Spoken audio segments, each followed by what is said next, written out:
Jean-Marie, vous qui êtes à la fois, je dirais, professeur associé à Stanford, vous êtes aussi, alors bien sûr, public du cercle, mais plus particulièrement aussi président de la Slimopaz, et vous avez dirigé des établissements de la PHP et d'ailleurs de la MGE. Alors, on peut faire un regard de avant-action pour action. Quelle réaction vous avez par rapport à ce qui a été présenté et je sais que vous synergisez pas mal avec Philippe de Normandie, que vous connaissez depuis des lustres.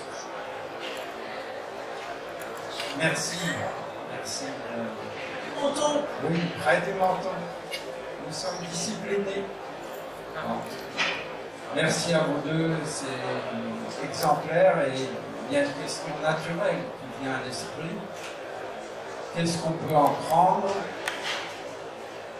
pour implanter, diffuser ailleurs? Merci Philippe, je souhaite le plus grand succès à l'ensemble des missions dont tu es chargé, parce que c'est vraiment le moment.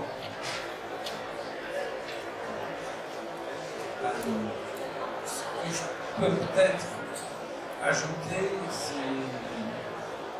c'est une situation mondiale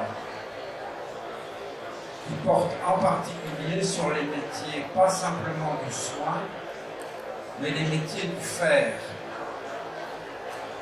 Tous ceux qui font quelque chose dans leur journée ont subi la pandémie de manière extraordinairement dure, ce qu'on a appelé les métiers essentiels, et sont peut-être mondialement insuffisamment considérés. Et il faut sans doute relier ça, et c'est extraordinairement malheureux, au fait que la part des femmes dans ces métiers essentiels, c'est mondialement de l'ordre de 70%. Donc là, il y a quelque chose d'encore plus grave et considérable que ce qu'on a évoqué. Effectivement, la question c'est comment pépiniériser. Qu'est-ce que vous diriez? Alors vous êtes là, effectivement, vous tous êtes ici, ça c'est super. Caroline et Sabrine, comment? Réponse à la question de Jean-Marie. C'est une question piège. Comment on peut s'inspirer de ce qu'on a fait? J'ai envie de vous dire, sur le terrain, soyez en binôme. Mener un projet comme ça seul, ça nous a paru impossible, et notre collaboration, et plus notre symbiose à toutes les deux a fait qu'on a pu avoir un point de vue différent. C'est vrai qu'on a une formation différente, donc notre association était essentielle, et il y avait une montagne de travail à abattre, et on s'est dit on y va, on y croit, et on y croyait déjà avec tout le monde. Ça fait plus que moi d'emblée, je l'ai reconnu. Mais elle m'a embarqué dans cette aventure, et voilà, ce qu'il faut, c'est un projet, à mon sens, qui naît du terrain. Nous, on n'est pas déconnectés du terrain, et aujourd'hui, même si on a fait notre vaste enquête juste pour conforter ce qu'on supposait déjà, c'est l'échange avec les professionnels sur le terrain, c'est aller discuter avec eux de leurs difficultés, comprendre ce qui ne va pas, essayer de se mettre dans leur peau. Sabrine, je pense, est la seule psychologue du travail des organisations qui fait des nuits à l'hôpital, elle en fait beaucoup. Et ce constat-là, elle l'avait partagé avant Covid, il a été accentué pendant le Covid, et elle s'est dit, mais je ne suis pas la seule à ne pas faire mes lunettes, je ne suis pas la seule à ne pas faire mes semaines. Et ce constat-là fait qu'aujourd'hui, on a trouvé une organisation qui nous permet de proposer des choses utiles, parce que ce qui est important aussi pour nous, c'est pas de proposer des projets en l'air, c'est proposer des choses qui vont fonctionner et qui vont être utiles pour les salariés et pour les soignants de notre établissement.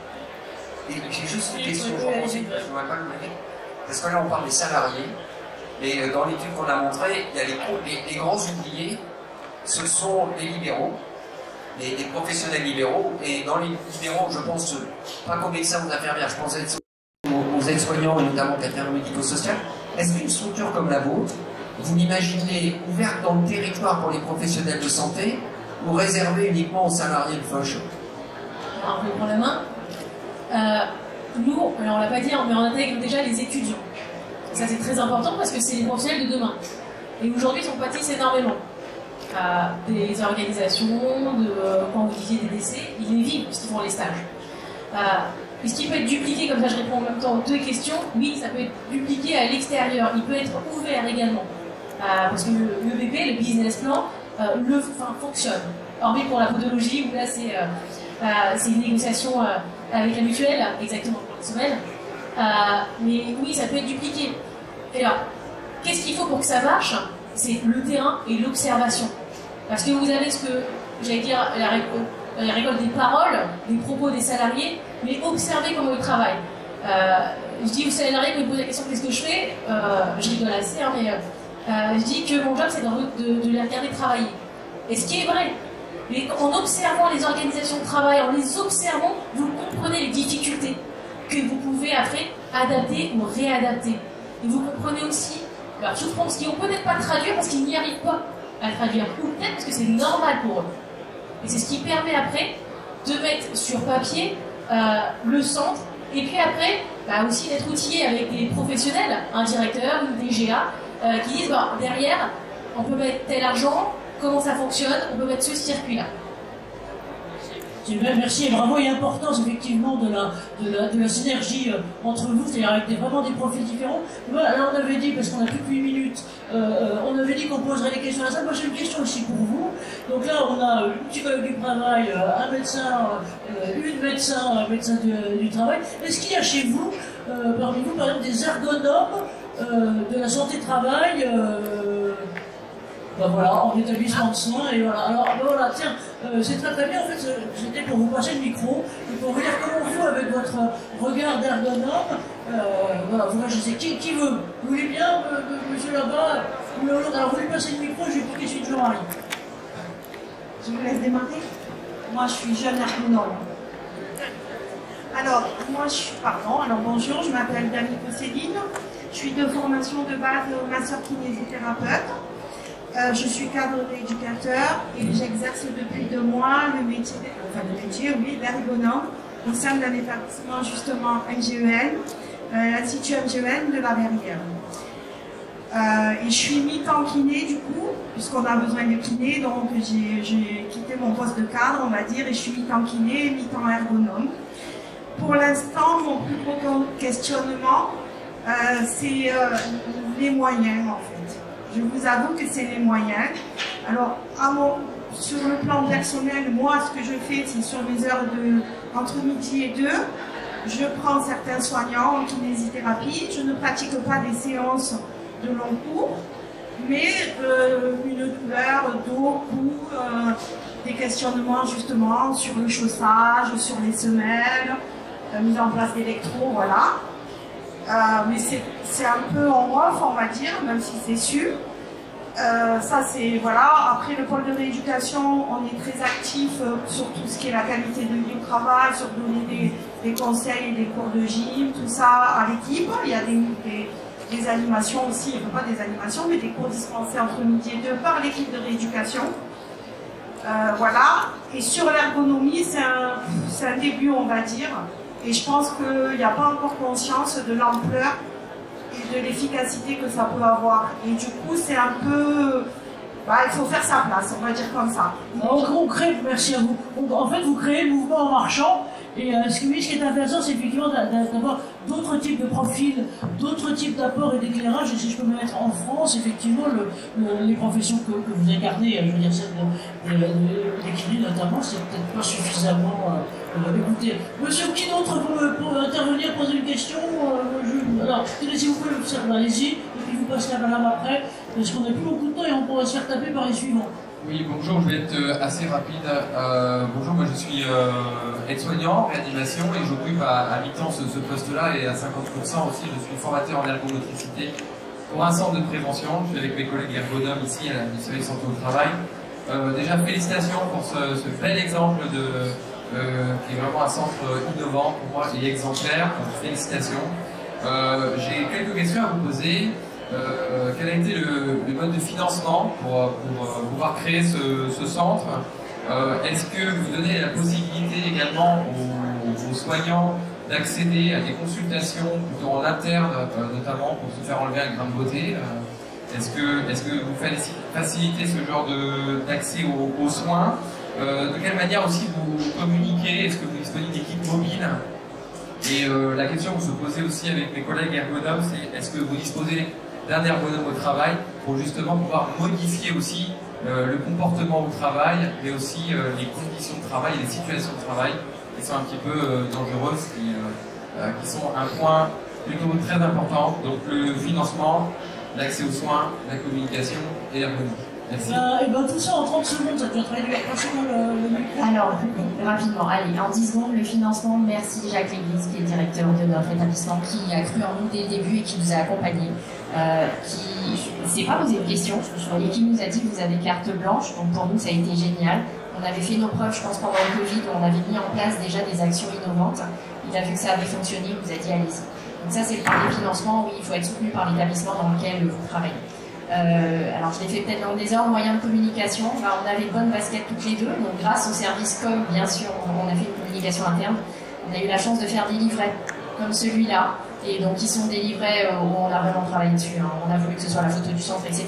Et on est allé dans les services, on a distribué, et on est allé à la rencontre de tous les professionnels et on a expliqué. Parce que la communication, il faut qu'elle arrive jusqu'à l'aide-soignant, jusqu'à l'agent de ménage, qui ne consulte pas les intranets des hôpitaux. Donc c'est vraiment une communication de terrain en plus d'une communication précise d'un établissement. Voilà. Troisième question, est-ce qu'on a un ergonome? Oui, et je crois qu'elle est présente dans la salle et je la remercie. Oui, on travaille sur toutes ces questions d'ergonomie, d'adaptation au poste de travail, et bien sûr qu'il nous faut un œil expert. Enfin, moi, en tant que médecin du travail, je ne peux pas être à la fois dans les consultations et aller observer les postes, même si par définition on est censé le faire. Mais oui, bien sûr qu'on a besoin de ce soutien-là et on met en place plein d'aménagements ergonomiques des postes de travail. Et dernière question. Ça bouge, je crois que la dernière question, c'est pas moi qui va la poser. Oui, sur le financement, pardon, ici il faut sauter sur le micro. Je voudrais rajouter quelque chose sur le financement. Parce que je vous rappelle que souvent c'est une discussion avec les directeurs, mais un point d'absentéisme, c'est 1,5 point de masse salariale. Donc il faut se rappeler qu'on a quand même entre 15 et 17% de taux d'absentéisme à AT-MP. Ensuite, deuxième point très important, c'est que de plus en plus, il va y avoir des assureurs qui vont faire un lien entre la prime qu'il faut payer et ce qui aura été mis en place sur la santé des professionnels de santé. Pourquoi? Parce que un professionnel qui va pas bien, il soigne pas bien, il crée les événements indésirables et des risques avec un impact direct sur les primes de l'établissement. Et réciproquement également dans les contrats de groupe, de plus en plus, vous aurez une relation entre la prime que l'établissement payera et la santé des professionnels de santé. Donc il faut que quand on réfléchit le financement, il faut regarder l'ensemble des impacts que peut avoir une politique active et agressive sur la santé des professionnels de santé. Merci, bravo pour ça. Merci des argus. Et c'est vrai que de temps en temps, la communication et la conviction par la trouille, ça marche pas mal. Hein. Allez-y, voilà. Bonjour, Madame Dumoulin, je suis conseillère en prévention des risques professionnels à l'hôpital de Marseille, à public. On a des problématiques très différentes parce que les financements et les fonctions publiques. Mon collègue me disait effectivement comment intégrez-vous les conseillers en prévention, parce que ça c'est une vraie question. Et puis après j'avais une remarque, effectivement, nous les salariés, le fait que le médecin du travail soit salarié de l'hôpital, quel impact sur la confiance en gros? Voilà. Je vous repique le micro, pardon, parce qu'il y a une dame qui veut ici, et on a fini. Alors, merci. L'impact sur la confiance, c'est très médecin du travail dépendant, et c'est très individuel. La confiance que vous établissez avec le salarié quand il franchit la porte de votre cabinet de consultation qu'il ne vous connaît pas et pour lequel la visite médicale est obligatoire, c'est vous qui créez le lien. Donc là, moi j'ai pas de recette magique, enfin, ça fait plus de 20 ans que je fais ce métier, j'adore ce que je fais, mon métier est centré sur l'humain. Et je pense qu'il faut être centré sur l'humain ensuite pour écouter l'autre et lui accorder le temps nécessaire. Si vous écoutez le salarié qui est en face de vous, quelle que soit la problématique et que vous vous intéressez à lui, c'est vraiment ce mot est important, bah, vous créez la communication et il se livre à vous. Merci Valérie. Alors, donnez juste un petit point en complémentaire parce qu'il y a la relation médecin du travail et puis il y a le problème du système d'information. Au jour d'aujourd'hui, beaucoup de professionnels de santé ne veulent pas aller parce qu'ils se retrouvent dans le système d'information et n'importe quel collègue est capable d'aller voir. Et donc il y a un problème. Exactement. Il faut rendre hermétique, comme vous l'avez fait pour avoir deux systèmes dissociés, parce que savoir que n'importe qui peut aller voir, parce que soi-disant que, etc. Non, en fait, à la PHP, vous vous faites faire une coloscopie à tel endroit et l'établissement tout là-bas, il va regarder. Le 42e établissement est au courant. C'est indispensable d'avoir Merci à vous. Alors, Juste un petit mot. Vous parliez de prévention, faire parler les... Et vous êtes qui, juste pour... Ah pardon, alors moi je fais de la prévention des risques psychosociaux, je donne des cours et simplement je voudrais dire que moi je donne des cours en master pour les jeunes cadres et les cadres sup qui vont devenir.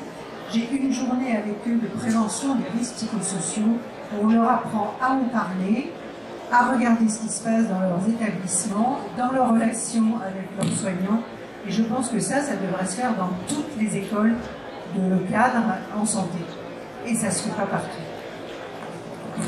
Merci du témoignage et merci de la préconisation. Alors, je vais vous juste un mot chacun des quatre, très vite, sur de conclusion, parce que sinon on va se faire rigoler, je suis désolé. On serait pressé de ce côté-là. Sabrine, vous voulez bien ouvrir le tir. Qu'est-ce que vous donneriez comme message à retenir? Ça foisonne et on continuera à discuter après si vous voulez bien, mais là on va se faire virer. Prenez le temps avec les salariés, que ce soit en milieu hospitalier ou ailleurs, prenez le temps, écoutez-les, et juste bonjour, comment ça va, en disant le prénom, c'est la considération, je vous assure que derrière, c'est la boîte de Pandore. Essayons de changer nos modes de gouvernance qui ont plus de sens, et comme tu l'as dit, avec plein d'erreurs et plein de gaspillage. Merci. Caroline, alors puis le mot de la fin. Je vais pas être très innovante, mais s'il y a un mantra qui revient régulièrement toutes les deux, c'est prenez soin de vous et ne vous oubliez pas. Prenez soin de vous, mais ça c'est le fond. Philippe, si vous voulez bien, on peut pour moi, c'est soulevons collectivement le couvercle, ayons l'ambition de parler de ce sujet. On parle maintenant de la santé, des professionnels de santé. Voilà, ce sujet il est sur la table et on le met et on le porte collectivement. Et on construit les solutions à partir des bonnes pratiques. Merci à vous. Jacques, mon président, si vous pouvez me permettre de votre conclusion, et oui, pardon de vous couper la chic comme ça, mais voilà, ça se termine. En un mot, je crois qu'il nous faut libérer des initiatives. On voit qu'il y a des problèmes, il faut les constater. Il ne faut pas passer trop de temps à les déplorer, il faut franchir le pas qui est de prendre des initiatives. Quelle que soit l'organisation, il y a des marges pour des initiatives qui elles-mêmes font bouger l'organisation. Donc c'est ce que nous souhaitons, c'est que tous nous occupions ce terrain-là de l'innovation, des initiatives libérées. Merci à vous. Ce que je vous propose, c'est vraiment de les applaudir.